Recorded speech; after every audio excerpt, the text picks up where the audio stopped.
அண்ணாமலைக்கு மேல பெட்டு வச்சாங்க. இன்னைக்கு பாருங்க, அண்ணாமலை எடப்பாடி பழனிசாமி தான் அடுத்த முதலமைச்சர் சொல்றாரு.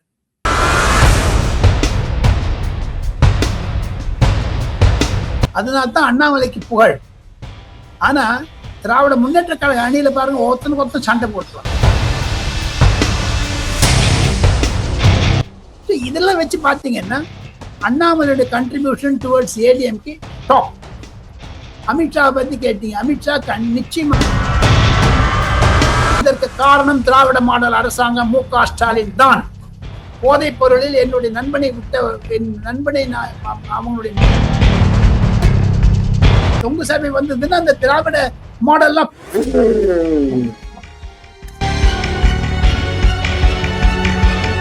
தமிழகத்துல என்டிஏ இபிஎஸ் ஆதரவு அலை வீசுதா? டெல்லி நிலவரம் என்ன சொல்லுது? ஆட்சி முடிவுக்கு வருகிறது என்பதைத்தான் தெரிகிறது. அதைத்தான் அமித்ஷா மீண்டும் மீண்டும் சொல்லி வருகிறார். திமுக அரசாங்கத்தை வேருடன் புடுங்கி எறிவேன், உக்காடுக்கே பெங்துங்கான்னு. ஒரு வருடமாக அமித்ஷா பலமுறை சென்னை வந்தார், பலமுறை நரேந்திர மோடி வந்தார். எனக்கு ஒரே ஒரு கேள்வி, திராவிட முன்னேற்ற கழகத்தினுடைய தலைவர் மாண்புமிகு மு.க. ஸ்டாலினுக்கு, ஐயா மு.க. ஸ்டாலின் அவர்களே, தங்களுடைய தோல்வியை ஒப்புக்கொள்ளுங்கள். எடப்பாடி பழனிசாமி முந்துகிறார், விஜய் முந்துகிறார். திமுகவினுடைய பிரச்சாரத்தை பார்த்த உடனே, குறிப்பாக உதயநிதி மற்றும் துரைமுருகன், ராஜா ஏங்க வரல? உதயநிதி பார்த்த உடனே டெலிவிஷன் ஆஃப் பண்றாங்களே, ஏங்க 8000 ரூபாய் கொடுத்தேன் 8000 ரூபாய் கொடுத்தேன்னு ஒண்ணுமே இல்லைங்களா? அது செங்கல் காமிச்சாங்களே, அதுக்கு மதுரை எய்ம்ஸுக்கு நீட்டு, அதை விட மோசமா இருக்குதுங்களா இந்த 8000 ரூபாய்? பொதுமக்களிடையே ஒரு கோபம், தாபம் இருக்கிறது. திராவிட முன்னேற்ற கழக அரசாங்கத்திற்கு எதிராக பொய் சொல்றாங்களே. எதற்காக? வட இந்திய சேனல்கள் 170 சீட் வரும் டிஎம்கேக்குன்னு. அப்ப இந்த ஓட்டு சோரி பண்றாங்களா? அப்ப இந்த எஸ்ஆர்ல லாபம் அடைஞ்சது மிஸ்டர் எம்.கே. ஸ்டாலினா? புரியவில்லை. ஆனால் கண்டிப்பாக நான் சொல்லுகிறேன், எடப்பாடி பழனிசாமியுடைய வெற்றியை ஜீரணிக்க முடியாமல் இருக்கக்கூடிய திராவிட முன்னேற்ற கழகம் வேண்டுமென்றே திசை திருப்பதற்காக போராடுவோம் போராடுவோம் எச்சரிக்கை. என்னையா போராடுறதுக்கு இருக்கு சொல்லுங்க? போராடி பாருங்க. ஒரு திமுக காரனையும் ஒரு திக காரனையும் சொல்லுங்க. ஒரு பிராமினை பத்தி நாம் தமிழர் கட்சி 8 பேருக்கு பிராமினுக்கு சீட் கொடுத்துருக்கோம். என்ன நினைச்சிட்டுங்க? விஜய் 2-3 பேர் கொடுத்துருக்காரு. என்ன நினைச்சிட்டு இருக்காங்க? எல்லா பிராமண சமுதாயம் எடப்பாடி பழனிசாமியை நோக்கி செல்கிறது, நாம் தமிழர் கட்சியை நோக்கி செல்கிறது. திராவிட முன்னேற்ற கழகம் இப்போ குடுமி அறக்க சொல்லுங்க பாப்போம். எங்க தாத்தானுடைய வம்புக்கு பண்ணார் இதே கி வீரமணி. இந்த படுத்த படுக்கையில் இருக்கிறாரு மாண்புமிகு கி வீரமணி அவர்கள். எந்த கட்சி வந்தாலும் ஜாரா அடிக்கிறதுக்கு. அவர் வீரமணி இல்லை, கோவில் மணி, ஆலய மணி. ஆக மொத்தம் ஒன்றே ஒன்று, திராவிட முன்னேற்ற கழகத்தினுடைய சித்தாந்தமான திராவிடியன் மாடல் மறைய சமயம் வந்துவிட்டது. குறிப்பாக மே மாதம் 4ஆம் தேதி தேர்தல் முடிவு வந்த பிறகு 5ஆம் தேதி முதல் 2026 டிசம்பர் வரை, May, June, July, August, September, October, November, December, இந்த ஒரு 7 மாசங்கள்ல அதிமுகவிற்கு என்ன நிலைமை வந்ததோ, 4 துக்கடாவா போனார்களோ, அதே மாதிரியான நிலைமை திராவிட முன்னேற்ற கழகத்துக்கு வந்தாலும் ஆச்சரியப்படுவதற்கு இல்லை. காரணம், நான் இப்போ ஏடிஎம்கே பத்தி நான் பேச போறதில்லை, பாஜகவை பத்தி பேச போறதில்லை. ஒரே ஒரு பேச்சு, தங்களுடைய நேயர்களுக்கு ஒரே ஒரு கேள்வி, ஏன் ராகுல் காந்தி தமிழகத்தை ஒதுக்குகிறார், வர மறுக்கிறார்? ஆதாரபூர்வமான தகவலை நான் சொல்ல ஆசைப்படுகிறேன் தங்களுடைய நேயர்களுக்கு. ராகுல் காந்தியுடைய மனத்தாங்கல் என்ன என்று கேட்டால், திமுக காங்கிரஸை விலைக்கு வாங்கிவிட்டது என்ற ஒரு தாபம் அவர் மனதில் இருக்கிறது. அந்த தாபத்தை நீக்குவதற்காக என்னதான் செஞ்சாலும் அந்த தாபம் போகாது. அதனால்தான் அவர் டெல்லியிலேருந்து கேரளா போறாரு, டெல்லியிலேருந்து பாண்டிச்சேரி வர்றாரு, தமிழ்நாட்டுக்கு வர்றதே இல்லை. ஒரு நாள் வந்து கேம்பெயின் பண்ண இது என்ன நாம்கே வாஸ்தே வர மாதிரி இருக்குது. கெஸ்ட் ஸ்பீக்கர் அவரு. ஐயா ஸ்டாலின் அவர்களே, தங்களுடைய தோழமை கட்சிகளான விசிக தன்னுடைய வாக்கு வங்கியை விஜய்க்கு விற்றுவிட்டது. தங்கள் விசிகனுடைய ஃபியூச்சர் 0, எம்டிஎம்கே ஃபியூச்சர் 0. குறைந்தது 10 முதல் 15 திமுக அமைச்சர்களுக்கு வெற்றியா தோல்வியா இருந்தாலும் சரி, வெற்றியா இருந்தாலும் சரி, 400, 300, 200, 50, 40 இந்த வாக்கு விஷயத்தான் தேப்பாங்க, ஜெயிப்பாங்க. ஏன் இருக்கக்கூடிய நிலைமையை பார்த்தால் விஜய்க்கு வரக்கூடிய கிரௌடு ஓட்டா மாறாதுன்னு சொல்றாங்க. சரி, மாற வேண்டாம். எதிர்ப்பு சக்தி இருக்கோ அது டிஎம்கேக்கு எதிர்க்காதுன்னு போகுது. இன்னைக்கு டி நகர்ல மீட்டிங் பண்ண போறாரு 15ஆம் தேதி மாலை 4 மணிக்கு விஜய். அவருடைய கூட்டத்தை பாருங்க, எடப்பாடி பழனிசாமிக்கு வந்த கூட்டத்தை பாருங்க, உதயநிதி சுத்தர அவருடைய கூட்டத்தை பாருங்க, மூணுத்தையும் நீங்களே கம்பேர் பண்ணுங்க.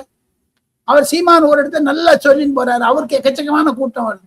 நிறைய பேர் மயிலாப்பூர்லயும் திருவல்லிக்கேணிலையும் ஸ்ரீரங்கத்திலையும் திருமாவளவன் சொல்றாங்க. ஒரே ஒரு காரணத்துக்காக, பிராமணருக்கு சீட் கொடுத்தார் என்று ஒரு மரியாதை இருக்கிறது.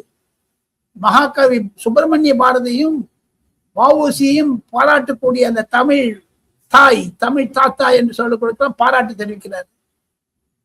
அந்த சீமானுக்கும் விஜய்க்கும் இருக்கக்கூடிய புத்தி கூர்மை எடப்பாடி பழனிசாமியினுடைய பிரச்சாரத்தை சேர்த்து கொண்டால் திமுக மிக மிக தோல்வி அடையும் என்பதுதான் வட இந்தியாவிலிருந்து சென்ற தமிழகத்திற்கு சென்று தேர்தல் பிரச்சாரத்தை ரிப்போர்ட்டிங் செய்த பல தலைமை செய்தியாளர்கள், ஆசிரியர்கள், including senior most television anchors டெல்லியில இங்கிலீஷ் ஹிந்தி ரெண்டுமே, அவங்கெல்லாம் எங்கிட்ட சொல்றது. ஏன்னா உதாரணத்துக்கு நான் சொல்றேன், ராஜ்தீப் சர்தேசாய், அர்ணப் கோஸ்வாமி எடப்பாடி பழனிசாமி பார்த்தாரு, விஜய் பார்க்கறதுக்கு ட்ரை பண்ணாங்க, விஜய் பார்க்க மாட்டேன்ட்டாரு. First leader who did not give interview to any channel இது. அவங்க எல்லாம் சொல்றாங்க, ஒண்ணு இவங்களுக்கு மனசுல டெல்லியிலேருந்து சென்னைக்கு சென்ற தலைமை ஆசிரியர்கள், தலைமை ஆங்கர்ஸ் உடைய வர்ணனை என்ன என்று கேட்டால், Vijay will spoil Tamil Nadu future and DMK's prospects. டிஎம்கேனுடைய வாக்கு வங்கி பிரிப்பார் என்பதுதான் அவருடைய கணக்கு. எடப்பாடி பழனிசாமி முதலமைச்சராக வருவார் என்பது ஃபோர்கான் கன்க்ளூஷன். அந்த இன்னும் யஷ்வந்த் தேஷ்முக் என்று சி ஓட்டர் இருக்காரு, அவருடைய தலைவர் துபாயிலிருந்து ஃபங்க்ஷன் பண்றாரு. சி ஓட்டர் கம்பெனி குறைந்தது 4,20,000 சாம்பிள் சர்வே எடுத்திருக்காரு தமிழ்நாட்டில். 6 கோடியில வாக்காளர்கள். பெண்கள் அதிகமாக விஜய்க்கு வாக்கு போட போகிறார்கள். அவருடைய கருத்து கணிப்பு, don't underestimate Edappadi Palaniswami, he is doing very well அப்படிங்கிறார். இது நடுவில் ஜேவிசி ஸ்ரீராம் அடிச்சு போட்டு சொல்றார், 140 சீட்டு ஏடிஎம்கேக்கு வரப்போகுது. ஒவ்வொரு தொகுதியா போயிட்டே இருக்காரு அவர் பாட்டில். அது ஒரு புது ஒன்மேன் ஆர்மி. அதே மாதிரி ஜெய்முருகு என்று சொல்லக்கூடியவர் தமிழ்நாட்டிற்கு வந்த ஆங்கில தொலைக்காட்சி, ஹிந்தி தொலைக்காட்சி தலைமை ஆசிரியர்களும் கருத்தாளர்கள் என்று சொல்லக்கூடிய டிபேட்ல வரக்கூடிய நெறியாளர்களும் தவிர செஃபாலஜிஸ்ட், தேவேந்தர் கணிப்பார்கள் எல்லாமே 3-1 வச்சு சேர்ந்தீங்கன்னா திமுக அரசாங்கத்திற்கு கடைசி காலம் தான் என்று சொல்லுகிறார். Last stage of DMK government என்று சொல்லுகிறார்கள். அதுதாங்க யதார்த்தம். தாங்கள் கேள்வி கேட்கலாம், பதில் சொல்றேன். இன்னைக்கு வரைக்கும் ராகுல் காந்தி தமிழகத்துக்கு பிரச்சாரத்துக்கு வரல. முக ஸ்டாலின் மற்றும் ராகுலுக்கு இடையே விரிசல் இருக்கிறது தெளிவா தெரியுது. இது களத்துல திமுக கூட்டணிக்கு எந்த விதமான பாதிப்பை ஏற்படுத்தும்?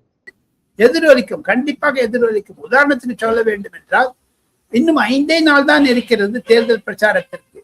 அதை தவிர மாண்புமிகு முக ஸ்டாலின், இனிமேல் அவர் மாண்புமிகுன்னு சொல்லுங்க நீங்களும், மாண்புமிகு முக ஸ்டாலின், மாண்புமிகு உதயநிதி ஸ்டாலின் பீகாருக்கு போனாங்களே ஓட்டுச்சோரின்னு என்ன ஆச்சுங்க? அது அகிலேஷ் யாதவ் பின்னாரி விஜயனுக்கும் தேஜஸ்வி யாதவ் பின்னாரி விஜயனுக்கும் காங்கிரஸ்காரர்கள் இல்லை, கேரளாவில் போய் கேன்வஸ் பண்றாங்க. ஏன் தமிழ்நாட்டுக்கு வரல தேஜஸ்வி யாதவ்? வராதேங்கிறாங்க, இந்தி எதிர்ப்பு. அவங்க புரிஞ்சுட்டாங்க. மைக்ரண்ட் எம்ப்ளாயிஸ்ல கொலை பண்ணது திராவிட முன்னேற்ற கழக அரசாங்கத்து. தேஜஸ்வி யாதவ் என்னுடைய ஆப்த நண்பரான மனோஜ் ஜாவிடம் ராஜ்யசபா எம்பி சொல்லியிருக்கிறாரு, I will not go to Tamil Nadu. ராகுல் காந்தி தான் சொல்லியிருக்காரு தேஜஸ்வி யாதவுக்கும் அகிலேஷ் யாதவுக்கும் டோன்ட் கோ டு தமிழ்நாடு. அவ்வளவு விரோதம் என்னங்க திமுகவோட? கேட்டா கேட்கிறாங்க. எடப்பாடி பழனிசாமி பாஜகவுடன் நெருக்கமாகி விட்டார், நிதிஷ்குமாருக்கான கதி ஆகும், தமிழ்நாட்டில் ஒரு புதிய சம்ராட் சௌத்ரி வரான்னு சொல்றாங்க. நான் ஒரே ஒரு கேள்வி கேட்கிறேன், திமுக ஏன் காங்கிரஸை பர்ச்சேஸ் பண்ணிட்டு ராகுல் காந்தி சந்தேகப்படுறாரு? அதுக்கு என்ன பதில் மாண்புமிகு முதலமைச்சரே? ஒரு anti centre, anti Hindu feeling, anti minority feeling, anti Vijay, anti Edappadi Palaniswami. ஏன் உங்களுக்கு ஏன் நெகட்டிவ் பாலிடிக்ஸ்ல ப்ராபகண்டா பண்றீங்க? அதெல்லாம் தான் உங்களுக்கு நெகட்டிவா போறது. ஒரு ஒரு ஒரு விதத்துல கொஞ்சம் பாலிடிக்ஸ் பாசிட்டிவா பண்ண பாருங்களேன். ஆஃப் பண்ண ஆன் பண்ணும், சுவிட்ச் ஆஃப் பண்ணும் ஆன் பண்ணும், ஆஃப் பண்ணும் ஆன் பண்ணும். ஒரே முட்டை மோடி தாக்கினா விஜய் தாக்கினா நான் சொல்லுகிறேன், விஜய் மீதும் மோடி மீதும் பொதுமக்களுக்கு ஒரு அனுதாபாலை தமிழ்நாட்டில் இருக்கிறது. எவ்வளவு எடப்பாடி பழனிசாமிக்கு அனுதாபாலை நிச்சயமாக இருக்கிறது என்று சொல்லுகிறேன். ஃபீலிங் என்னத்துங்க மோடிக்கு, நம்ம டிஎம்கேக்கு எல்லாரும் எதிர்த்து இவங்கதான் வாழணுமாங்க குடும்பத்துல. மகளிர் பில் வந்ததுன்னா இப்ப அங்க தமிழ்நாடுல எல்லா கட்சியும் எதிர்க்கிறது ஏன் தெரியுமோ? அங்க மாநில கட்சிகள்லாம் 50% விமன் கேண்டிடேட் இல்லைங்க, ஒண்ணும் இல்லை. இன்னைக்கு பாருங்க, வட இந்தியாவில் அந்த ஹசீனா சயீத் என்ற கூடிய தமிழ்நாட்டினுடைய யூத் காங்கிரஸ் லீடர், ஒரு பெண்மணி, சிறுபான்மை சமூகத்தை சேர்ந்தவர். அந்த அம்மா என்னென்ன இன்டர்வியூ கொடுக்குதுங்க, யார் கொடுத்தாரு? செல்வ பெருந்தகை. ஆக மொத்தம் திமுக காங்கிரஸை விலை வாங்கிட்டுன்னு சொல்ல தவிர செல்வ பெருந்தகை இந்த டிக்கெட்டை வித்தான்னு மாணிக் தாக்கூரும் சொல்றாரு. இந்த அம்மா சொல்லுது ஹசீனா சயீத். அதுக்கு என்ன திமுகவோ இல்ல காங்கிரஸ் இருக்கக்கூடிய முஸ்லிம் தலைவர்கள் என்ன பதில் சொல்ல போறாங்க? அதெல்லாம் மறந்துட்டு வெறுமையான ஒரு ஒரு பலூன் விடுறாரு மிஸ்டர் ஸ்டாலின். அவங்களுக்கு கும்பல் வரதே இல்லைங்க. நான் ரொம்ப டெலிவிஷன்லாம் பார்த்தேன். It's very difficult for them. அரசியல் ரீதியாக சொல்ல போனால் தமிழகத்தில் அந்த போதைப் பொருள் ஒன்றே போறோம் திமுக அரசாங்கத்தை கவிழ்ப்பதற்கு. லாண்ட் ஆர்டரே இல்லைங்க, அவன் அடிச்சுக்கிறாங்க சார். என்னங்க இது? அப்புறம் இன்னைக்கு சொல்றாரு செல்வ பெருந்தகை டைம்ஸ் ஆஃப் இந்தியாவில் நோ லிஃப்ட் பிட்வீன் ராகுல் அண்ட் ஸ்டாலின். இவர் யாருங்க சொல்றதுக்கு? அதை ஸ்டாலின் சொல்லணும். நோ ஷோ, அது யாருமே வரல இல்லை தமிழ்நாட்டுக்கு. பாய்காட் பண்ணிட்டாங்களே எல்லாமே இந்திய அலையன்ஸ்ல. இவர் ஏன் போய் ஒட்டிக்கிறாரு இந்திய அலையன்ஸ்? நான் இன்னொன்னு சொல்றேன், தமிழகத்திற்காக இந்த 39 எம்பிக்கள் என்ன செஞ்சாங்க சொல்லுங்க பார்ப்போம். தமிழ்நாட்டுக்காக ராகுல் காந்தி ஓட்டு சோடினா பின்னாடி போறாங்க, ஹிண்டன்பர்க்னா பின்னாடி போறாங்க, பிகாசிஸ்னா அவர் பின்னாடி போறாங்க. தமிழகத்திற்கு அவ்வளவுதான் ராகுல் காந்திக்கு சப்போர்ட் பண்ணிட்டு டிஎம்கே எம்பிஸ். அதே சமயத்துல பிரைம் மினிஸ்டராக போறார் ராகுல் காந்தி. 2019 அறைகூவல் விட்ட மிஸ்டர் மு.க. ஸ்டாலினுக்கு ராகுல் காந்தி சொன்னது முதுகுல அரசியல் ரீதியாக குத்தினாரா இல்லையா? இப்போ அவருக்கு எங்க சப்போர்ட் பண்ணிட்டு தமிழ்நாட்டு ஏப்பம் விட்டீங்க? இந்த 39 எம்பியை பத்தி ஒரு வெள்ள அறிக்கை வேணும் தம்பி. முன்னாடி தொடர்ந்து அமித்ஷா தமிழகம் வந்துகிட்டு இருந்தாரு. ஆனா சமீப நாட்களா வரல. சரியா பிரச்சாரம் கிளைமேக்ஸ் கட்டத்தை நெருங்கும் நேரத்துல வராரு. அது பத்தி உங்களுடைய பார்வை? பியூஷ் கோயல் வச்சிருக்காருப்பா. எனக்கு தெரியும் நன்னா, பியூஷ் கோயல் பாஜகவினுடைய பொருளாளராக இருந்தார். நரேந்திர மோடிக்கும் அமித்ஷாவிற்கும் மிக மிக மிக மிக நெருக்கமானவர். அவர் சொல்லிட்டாரு, அமித்ஷா சொல்லிட்டாரு, நீ அவரை பார்த்துக்கோன்னு. அதுதான் வேற உண்மை. அண்ணாமலை அதிருப்தியா இருக்காருன்னு பேசப்பட்ட நிலையில அதெல்லாம் திராவிட முன்னேற்ற கழக ஐடி விங் பண்ணது வேண்டுமென்றே ஒரு ஒரு ஒரு பிரியாரிட்டி வியூஸ்ல கொடுத்தாங்க. இந்த பெண் நிறுவனம் இருக்கு பாருங்க, பிஇஎன், பெண் லேடி உமனை சொல்லல, பிஇஎன் நிறுவனம், அவங்களுக்கு இதே வேலை தானே. அதனால யானையே தலை மண்ணை கொண்டு போயிட்டு அண்ணாமலைக்கு மேல பெட்டு வச்சாங்க. இன்னைக்கு பாருங்க, அண்ணாமலை எடப்பாடி பழனிசாமி தான் அடுத்த முதலமைச்சர் சொல்றாரு. அண்ணாமலையின் பிரச்சாரம் களத்தை என்டிஏ கூட்டணிக்கு ஆதரவா மாத்துமா? நயினார் நாகேந்திரனுக்கும் அண்ணாமலைக்கும் நல்ல உறவு, அண்ணாமலைக்கும் நயினார் நாகேந்திரனுக்கும் எடப்பாடி பழனிசாமி நல்ல உறவு, எடப்பாடி பழனிசாமி அண்ணாமலை நயினார் நாகேந்திரனுக்கு அன்புமணியுடன் நல்ல உறவு. அதற்கும் மேலாக டிடிவி தினகரனுக்கு என்னுடைய பெரிய அண்ணன் என்று சொல்லக்கூடிய அளவிற்கு எடப்பாடி பழனிசாமி நெருக்கம், பாஜக நெருக்கம். ஆக மொத்தம் தேசிய ஜனநாயக முன்னணியில் நெருக்கம் இருக்கிறது. அதனால்தான் அண்ணாமலைக்கு புகழ். ஆனா திராவிட முன்னேற்ற கழக அணியில பாருங்க, ஒருத்தனுக்கு ஒருத்தன் சண்டை போட்டுருவான். இவன் 5 சீட் வாங்கிட்டு சிரித்து கொண்டே அழுகிறேங்கிறார், அழுது கொண்டே சிரிக்கிறேங்கிறார். கம்யூனிஸ்ட் கட்சிக்காரன் மூக்கல அவரோட 15 கோடி வாங்கி சாப்பிட்டு போட்டா கூட தெரியல. ஸோ இதெல்லாம் வச்சு பார்த்தீங்கன்னா அண்ணாமலையோட contribution towards ADMK top. Amit Shah பத்தி கேட்டீங்க, அமித்ஷா நிச்சயமாக தமிழ்நாட்டில் கடைசி நேரத்தில் ஒரு தடவை சொல்றேன், பிரைம் மினிஸ்டர் சென்னையில் அந்த சோழா ஹோட்டலில் தங்கியிருந்தார் பாருங்க, அன்னைக்கு ராத்திரி எத்தனையோ பேரை பார்த்து முடிக்கி விட்டுருக்காரு. தமிழ்நாட்டில் இருக்கக்கூடிய பைனான்சியல் டிஃபிகல்டிஸை பத்தி நீங்க சொல்லணும் ஜனங்களுக்கு சொன்னிருக்காரு. அதான் இன்னைக்கு பெருசா எல்லா பத்திரிகைகளும் வருது. அதெல்லாம் விட்டுட்டு ஸ்டாலினுக்கு பணம் திவாலாயிடுச்சுங்க தமிழ்நாடு அரசாங்கம், பைசா இல்லைங்க சார். அடுத்து வரக்கூடிய எடப்பாடி பழனிசாமிக்கு 0 பைசா வச்சுட்டு போறாரு. கடங்காரங்களாக இருக்கிறார்கள் திராவிட முன்னேற்ற கழகம். அதனால்தான் அண்ணாமலை திருப்பி உதயநிதி என்னதான் தகாத வார்த்தை பேசினாலும் எடப்பாடி பழனிசாமிக்கு நல்ல மேக்சிமம் சப்போர்ட் பண்ணுவது அண்ணாமலை. தேர்தல் முடிவு தொங்கு சட்டசபை வரும்னு பலர் கணிக்கிறாங்க, அது உண்மையா? தொல் தீர்மானங்களே சொல்லியிருக்காங்களே, சென்டர்னு சொல்ல ஆரம்பிச்சாங்களே. தொங்கு சபை வந்ததுன்னா அந்த திராவிட மாடல்லாம் பந்து மாதிரி வெடிச்சு போடும், பலூன் மாதிரி ஏமாத்தினாங்க. திராவிட மாடல் அதுதான் எடப்பாடி பழனிசாமி ஒவ்வொரு மீட்டிங் சொல்றாரு, அதுதான் விஜய் ஒவ்வொரு மீட்டிங் சொல்றாரு, அதுதான் டிடிவி தினகரன் ஒவ்வொரு மீட்டிங் சொல்றாரு. சவுத்துக்கு போய் பாருங்க தம்பி. நான் இந்த சோசியல் மீடியா க்ளோஸா வாட்ச் பண்ணிட்டு இருக்கேன். அந்த சோசியல் மீடியால பிரதிதினம் 10 அல்லது 15 வீடியோக்கள் வருகின்றன.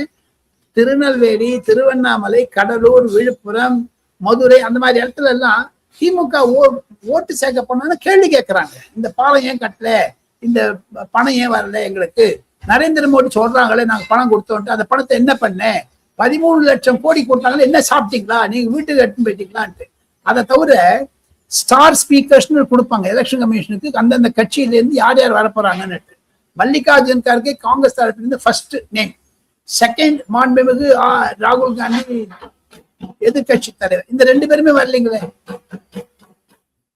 அங்க பாருங்க, திராவிட முன்னேற்ற கழகத்திலிருந்து ராஜா வரவே இல்லை. ஏங்க அதெல்லாம் யார் கேட்கிறாங்க சார்? தமிழக ஊடகங்கள் திராவிட முன்னேற்ற கழகத்தை கொடி தோண்டி புடதற்கு காரணம் என்று கேட்டால் 4-5 முக்கியமான தொலைக்காட்சிகள் தான் நான் நினைக்கிறேன். அதே மாதிரி யூடியூப் மூலமாக எதிர்கட்சிகளுக்கு நல்ல சாதனை இருந்தது, எதிர்கட்சிகளுக்கு நல்ல பப்ளிசிட்டி வந்தது.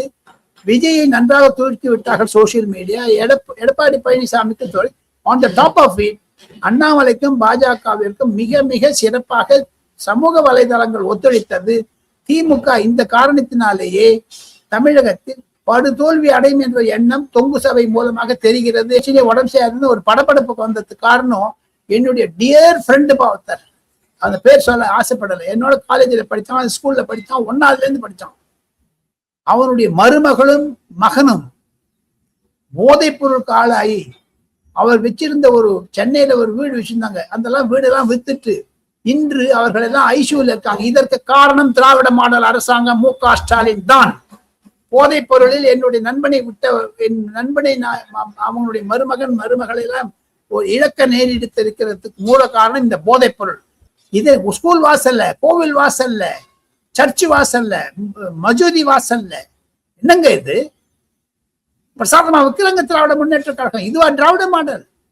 ஏதோ பேசுறாங்களே, அதுல இருந்து என்னென்ன பணம் வருதுங்க?